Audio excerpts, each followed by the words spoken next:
Result के बाद अगर 25 सीट से ज़्यादा जदयू को आ जाए तो आप आइएगा। अगर जन स्वराज जीता होगा तो भी कहिएगा मैं छोड़ दूंगा। बिहार चुनाव के नतीजों के बीच सबसे ज्यादा चर्चा में है प्रशांत किशोर की जन स्वराज पार्टी, जिसने चुनाव से पहले अपनी पहचान बनाने को लेकर पूरी ताकत झोंक दी थी। राजनीति में प्रशांत किशोर की छवि कुछ वक्त पहले बेहतरीन चुनावी रणनीतिकार के रूप में देखी जाती थी। पीके को कई राजनीतिक दलों और नेताओं की चुनावी सफलताओं का स्क्रिप्ट राइटर माना जाता है, लेकिन उनका सबसे बड़ा दांव बिहार में बुरी तरह विफल साबित हुआ है।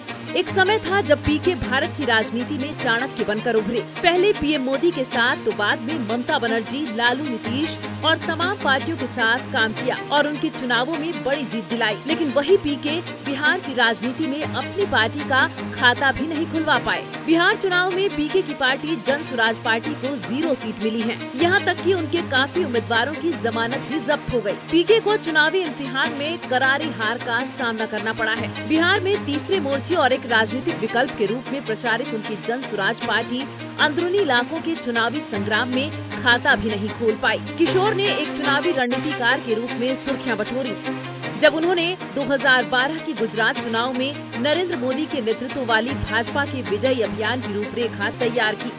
उस समय चुनावों के लिए राजनीतिक परामर्श बहुत आम नहीं था और भाजपा की जबरदस्त जीत के साथ किशोर सुर्खियों में छा गए। इसके बाद 2014 में लोकसभा चुनाव में पीके की मदद ली गई और भाजपा मोदी लहर पर सवार होकर केंद्र में सत्ता में आई।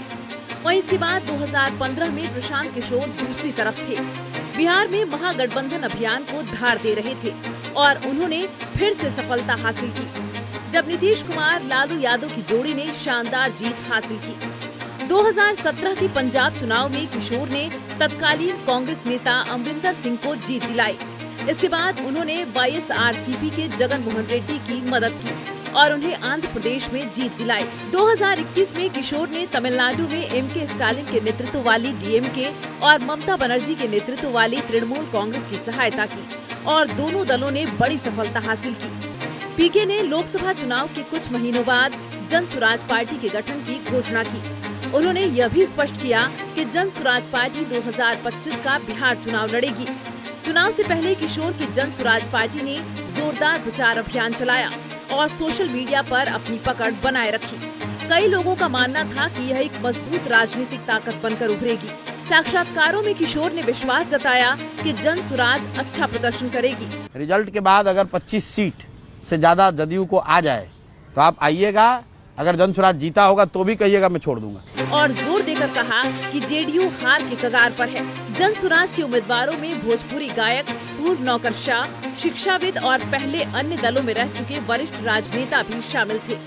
हालांकि मतगणना के दिन तस्वीर उलट थी। जन स्वराज अपना खाता भी नहीं खोल पाई और उसके उम्मीदवारों की गिनती से पता चला कि उनकी गिनती भी कुछ खास नहीं रही। दूसरी ओर जेडीयू ने बड़ी बढ़त हासिल की और 2020 की तुलना में 41 सीटें ज्यादा जीती। जन स्वराज पार्टी की हार के कई बड़े कारण रहे। बिहार के लोगों में नीतीश सरकार से नाराजगी तो थी, लेकिन यह गुस्सा इतना अधिक नहीं था कि लोग सरकार बदल दें। यदि सरकार बदलनी होती तो प्रशांत या कोई अन्य विकल्प बिहार की जनता चुनती। पीके ने रोजगार, बेरोजगारी, पलायन का मुद्दा उठाया था, लेकिन रोजगार देने के वादे जदयू, बीजेपी से लेकर आरजेडी तक ने किए। एनडीए और महागठबंधन दोनों ने चुनाव जीतने के बाद करोड़ों नौकरियां देने का वादा किया। ऐसे में बिहार की जनता मतदान करते समय पीके के वादों को भूल गई और एनडीए गठबंधन को जमकर वोट दिया।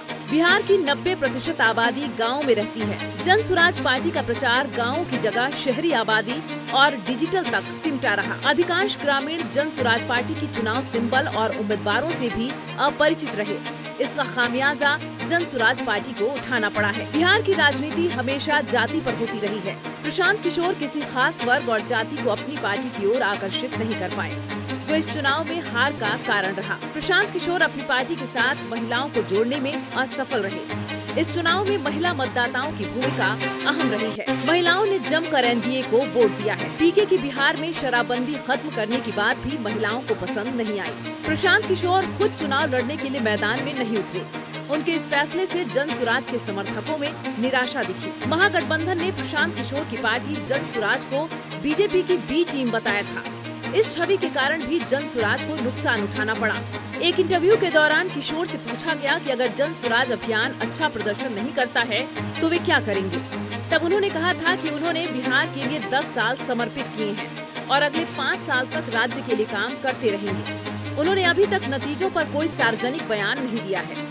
बिहार चुनाव के नतीजों के बाद सवाल यह भी उठ रहे हैं कि क्या प्रशांत किशोर अब राजनीति से संन्यास ले लेंगे, क्योंकि चुनाव के बीच वह लगातार यह दावा कर रहे थे कि सीएम नीतीश कुमार की पार्टी को बिहार चुनाव में 25 से अधिक सीटें नहीं मिलेंगी। प्रशांत किशोर ने जुलाई में ही यह दावा किया था। उन्होंने एक न्यूज चैनल से बातचीत के दौरान कहा था, जदयू को अगर 25 से ज्यादा सीटें मिलती हैं तो मैं राजनीति छोड़ दूंगा।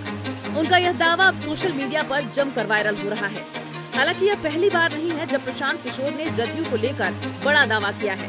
प्रशांत किशोर ने 2024 के लोकसभा चुनाव के दौरान भी कहा था, जदयू महागठबंधन या विपक्षी इंडिया ब्लॉक के साथ लड़ेगी तो बिहार में 5 से ज्यादा सीटें नहीं जीत पाएगी। अगर गलत साबित हुआ तो देश की जनता से माफी मांगूंगा।